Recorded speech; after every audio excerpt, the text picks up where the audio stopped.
My name is Cyrus. I will create a new world. A world without strife.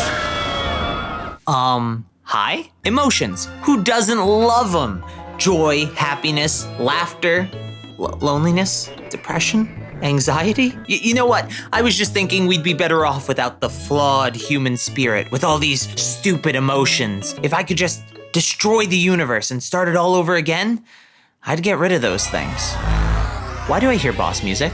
Pokemon Gen 4 remakes are just around the corner. Pokemon Diamond and Pearl definitely aren't the best Pokemon games, and many fans will argue back and forth about whether you should love them or hate them. Some things never change. But outside of all of that, there's the main antagonist of these games. Despite being a clear step up in terms of antagonists, especially when compared to Gen 2 and 3, I don't really hear many people talking about him. So let's discuss the flaws of the human spirit and the hypocrisy of Team Galactic's leader, Cyrus. Funny enough, even though the Diamond and Pearl remakes are my reason for making this video, it's actually Platinum where Cyrus is fully realized as a character. The Pokemon Enhanced Editions often help to streamline and expand the story of a generation's initial release, and when there isn't an Enhanced Edition, not today, Carthu. Not today. In Pokemon Platinum, you learn about Cyrus from the very opening of the game, though it's without even knowing who Team Galactic are. You actually meet Cyrus moments after you receive your starter, his longing desires for control over time and space, and his claim to the legendary Pokemon of Lake Verity, something you and your rival overhear unintentionally. When I eavesdrop on people, I make sure they're relevant to the plot. So what if I just overheard my parents getting a divorce? They're background characters. That's a side story that won't affect me. Right? Even without seeing Cyrus for a long time, the goals of Team Galactic start to take shape in the story and begin to paint a picture for who Cyrus is. In Jubilife, the galactic grunts that attacked Professor Rowan wanted his research on Pokemon evolution. Cyrus wants to use the energy that's let off by evolution for something undisclosed. This isn't the only time Team Galactic tries to gather energy either. Just outside of Floaroma Town, Team Galactic takes control of the Valley Wind Works, a power plant that generates energy using wind turbines. It's here we meet and battle Commander Mars and get a glimpse at just how large the scope of Cyrus's plans are. Cyrus wants to create a new world, a world that's better than the one that currently exists. After forcing Team Galactic to leave the Windworks, the hostage scientist comes to thank us and says how Team Galactic claim they will make a new universe. Their plans far exceed the world stage. They want a new beginning to all things. Side note, you'll constantly see world and universe used interchangeably in these games, but just know that they both actually mean universe. In Japanese, uchu is often used to specifically say universe, while sekai means society, world, or universe. This literally happens in this situation. Mars says sekai, so it was translated to world, and the scientist says uchu, which was translated to universe, but both are actually talking about the universe. Destroying the universe! Now we're talking! I won't have to deal with my flaws or my stupid emotions ever again. Huh? Yeah, I changed my outfit. What about it? I'm destroying the universe and restarting everything. It felt fitting to dress up for the occasion. After defeating Mars, it's time to move on to Eterna City, where one of the Team Galactic headquarters are. But before you can enter, your rival takes you to the statue of a legendary Pokemon. Oh man, I hope there's somebody plot relevant for us to eavesdrop on. Where we get to listen in on Cyrus once again. Let's go! Finally, another chance to learn more about Cyrus's motives, not just the small bits of info that his lackeys know either. Even the commanders seem to have only a vague idea of what Cyrus's plans really are, so getting them from the man himself is crucial. Unfortunately, his monologue to the statue isn't super helpful. He simply says that he wants to investigate the validity surrounding the legends of the time and space Pokemon. That doesn't answer any questions, but it does create a terrifying possibility. A man who wants the power to recreate the universe is investigating the Pokemon that helped to shape the very fabric of that universe. For the time being, Team Galactic isn't super important to discuss, and we really need Cyrus to reveal what his plans are, since no one else seems to have the full answers besides him. But the odds of us running into Cyrus again are pretty slim, to be honest, so the chance of us getting any answers anytime soon are honestly pretty much zero, especially the odds of us having a conversation with the guy. I mean, what are the odds of that happening, like, at all, ever? Well, that's convenient. This is where we finally get a clear picture. The universe was on a path to perfection. Ever-flowing time and ever-expanding space would never succumb to strife on their own. Another factor had to come into play: the human spirit. As Cyrus sees it, humans are inherently flawed, a truth they cannot overcome. But why? What stops humans from changing, losing their emotions, their flawed spirit, and becoming more like Cyrus wants them to be? By the time of Generation 4, Pokemon were becoming less so creatures in the wilderness with unspecified origins, and more so becoming the very creators of the world and universe and abstract concepts within themselves. So the thing stopping Cyrus from achieving his goal, the thing stopping Cyrus from changing humans in a meaningful way that would suit his end desires, was never going to be represented by anything other than physical creatures.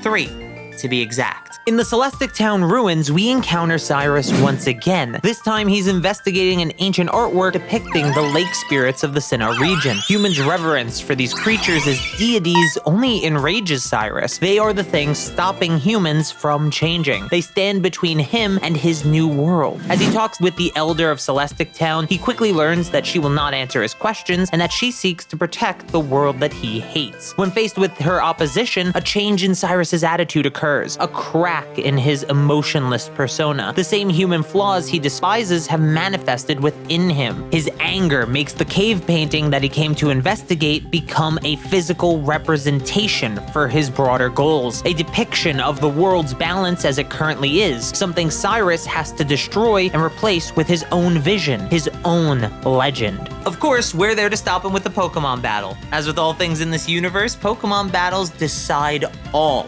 A dangerous criminal who could easily capture and restrain a child from interfering with their plans? Why do that when you can make super animals fight? Speaking of dangerous, I did skip over the bomb that a galactic grunt set off in Pastoria's Great Marsh. In terms of actually feeling dangerous and having destructive capabilities, Team Galactic really sells the idea that they could and would kill people and Pokemon. An honestly terrifying realization that becomes even more real when you see the damage done to Lake Valor. These are the lengths that Cyrus is willing to go. If his goal is truly to recreate the universe by destroying this one, then he's sold it at this point with his blatant disregard for human and Pokemon life. With the 3 lakes attacked by Team Galactic, the 3 lake Pokemon are captured and taken back to the Galactic headquarters in Veilstone City. Uxie, Azelf, and Mesprit have been taken in order to conduct some sort of experiment. Now is actually as good a time as any to talk about the spirits of Sinnoh's lakes, the Pokemon who keep balance and will stand in Cyrus's way as he tries to recreate the universe. Mesprit, the being of emotion, Azelf, the being of willpower, and Uxie, the being of intelligence. These 3 Pokemon actually live up to their namesakes. Uxie granted humans intelligence to improve their quality of life. Mesprit granted the human heart emotions such as sorrow and joy. Azelf granted humans the determination to act in spite of difficulty and hardship. Together, these 3 made humans human. And that is a beautiful thing to most, but Cyrus wouldn't agree. Intelligence allowed people to scheme and manipulate each other. Emotions lead to anger and hatred for one another. Willpower gave people the ability to press on while ignoring the conflict and cruelty all around them. Altogether, the lake spirits and their precious gifts to humanity not only ruined humanity, but ruined a perfect universe. These 3 creatures are what Cyrus blames for strife and conflict, a stain on an otherwise perfect universe where time should flow and space should expand. It's at this point in the video that you might be realizing,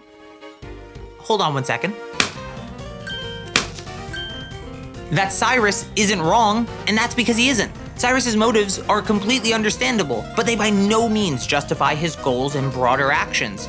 Beyond that, you have Cyrus blatantly ignoring the fact that willpower, intelligence, and emotions are things that he uses to his advantage in order to achieve this goal in the first place. This is a clear hypocrisy, but it's not an unintentional one, at least not from a writing perspective. Cyrus is by no means a good person, and like I said, his actions aren't justified at all. You should think he has a clear grasp that there is a problem, but you should also think that his solution isn't an actual solution. This trend of being somewhat right but taking the wrong approach is a mold that Pokemon villains will follow for some time to come, but this is really where it all started. Cyrus's own use of intelligence and willpower while rejecting emotions on the surface at least shows to some degree his hypocritical viewpoint. He wouldn't have the will to carry on or the intelligence to make his plans were it not for the gifts he deems a curse. So when you see him in the Galactic HQ giving a speech to his loyal underlings only to later say in private that he would never take Team Galactic with him to his new world, his own arrogance is finally on full display. He thinks that he alone is the perfect human. Despite being endowed with the same flaws he despises, the same incompleteness as any other person or Pokemon, he thinks he should be allowed to inhabit his new world while no other can. He doesn't recognize his own incompleteness. He doesn't know that he himself is also flawed. When you confront Cyrus in the Galactic HQ, his hypocrisy becomes extremely apparent. One second he allows you to rescue the Lake Guardians, the next he gets angry that your reason for saving them is emotion-based. He's enraged by the lack of logic and rationality, so he battles you. But remember, he has no more use for the Pokemon of the lakes, so he isn't battling you to stop you from saving them, he's battling you because he's angry at the reason you've come to save them. This decision to battle you is just as irrational and illogical as anything else human that Cyrus denounces. But he doesn't even realize that he clearly still has emotions, claiming to have abandoned them long ago after the battle is over. Despite releasing the lake Pokemon and defeating Cyrus again, he's constantly been one step ahead, as have the entirety of Team Galactic. From collecting energy to capturing the lake Pokemon to creating the red chain, our interference as the player is always just behind, and that culminates in the origin point of the Sinnoh region, the place Cyrus spoke of earlier, Mount Coronet. More specifically, the very tip of Mount Coronet, Spear Pillar. This is it, the peak of the Sinnoh region and the peak of the storyline. We arrive at Spear Pillar, we battle our way through Team Galactic, and we face Cyrus once again, but we're too late. Palkia and Dialga are summoned and controlled by the twin red chains. The Lake Trio arrive, but they're unable to restore balance to both Palkia and Dialga. Everything will be reset to zero and start anew. Cyrus has accounted for everything. This is it! Everything except the third Pokemon of creation. No! Giratina, another Pokemon involved in keeping the balance of the universe, abducts Cyrus to stop his plan before it can take shape. Taken to the Distortion World, Cyrus theorizes that this realm is parallel to the normal universe, entwined like the double helix of DNA. Should one half be destroyed, the other would fall with it. Huh? Beyond just that, he thinks that Giratina's existence in this world may be required for the Distortion World to continue existing. What? So if Giratina is removed, the Distortion World, and by extension the normal world, will both be destroyed. Okay, he's just making shit up now. Regardless of the validity, Cyrus's speculation casts doubt in your mind regarding your actions. How will you handle Giratina in order to return to your world and keep balance intact? For me, I tend to think the canon answer is that Giratina is calmed by your refusal to battle it, one of 3 alternate possibilities that the game acknowledges. This allows the Guardian of the Distortion World to maintain balance going forward and shows the human spirit can overcome difficult problems that wouldn't even be approachable without it. This is where Cyrus's hypocrisy is blatantly shown once again, and he even acknowledges it this time. The emotions he thought he cast aside long ago are something he can no longer deny. They come to the surface as his plans fall apart in front of him, but instead of realizing the futility of his goal, he doubles down on it, promising that one day you'll awaken, remade in his new world, but lacking the incomplete human spirit. And that's the last we see of Cyrus in Pokemon Platinum, the hypocritical and arrogant man who thought himself above the flaws of others. I guess intelligence, willpower, and even emotions are just crucial to the balance of, well, everything. It'd be pointless to try and restart it all. It'd be pointless to destroy the universe and recreate it for my own selfish desires. Or maybe I could abandon my emotions. And with these 2 red chains, I could restart everything. I can finish what Cyrus started, and nothing can get in my way!